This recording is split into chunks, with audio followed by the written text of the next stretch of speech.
What's up, my gangsters? Welcome to your 13th Android tutorial, again with me, Travis, for the New Boston. What we're going to do in this tutorial is basically work with the Android manifest to get the splash activity to launch first. Now, if we run an activity or application right now, it's just going to show this activity that we created a few tutorials ago. And it's not even going to recognize our splash activity. And our splash activity is going to get super depressed if he never gets recognized. So we're going to hook him up in the Android manifest. So I want you guys to open that up. And if it looks like this, I want you to go over to this right tab where we go into the actual XML code. And as you can see, here's our application bracket. And within our application bracket, we have the activity bracket. And this basically defines our activity and gives it some action names within an intent filter.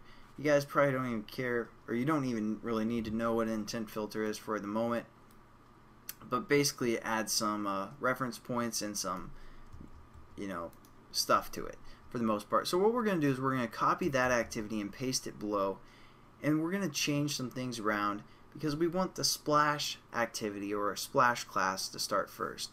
So what we're going to do is we're going to change the Android name from starting point to our class name called Splash. And this is case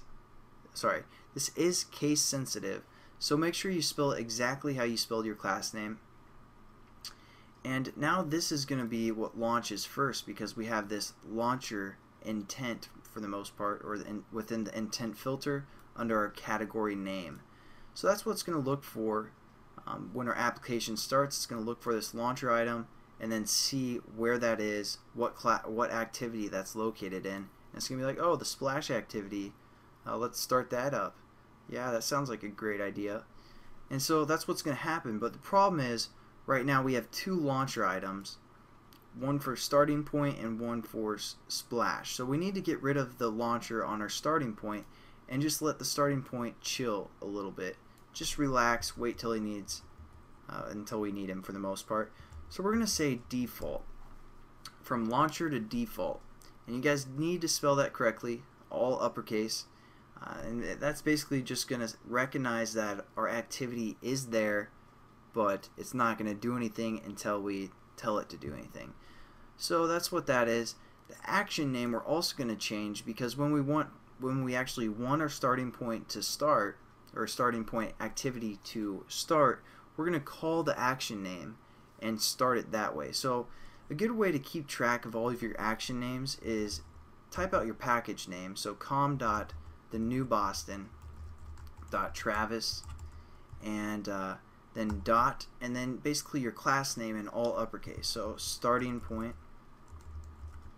starting to lose my voice, I'm sorry, but that's how we're going to define our action name. And again, we can refer to this action name to start up our starting point class or activity when we want to. So there we go. Now pretty much everything is set up. Hopefully you guys kind of get an understanding of, for the most part, what the action name is. I shouldn't refer to this one. This is just kind of this is kind of what the phone is looking for as well when it starts up the launcher item. But as for the action name and setting it to either default or a launcher item. So there you go. That's basically the end of this tutorial. Let's check it out and make sure it works. So we're going to run it on the emulator real quick, and hopefully we'll get our splash screen to come up instead of a starting point. It looks like we did. So mission accomplished, and I'll see you guys in the next tutorial. Have a good one.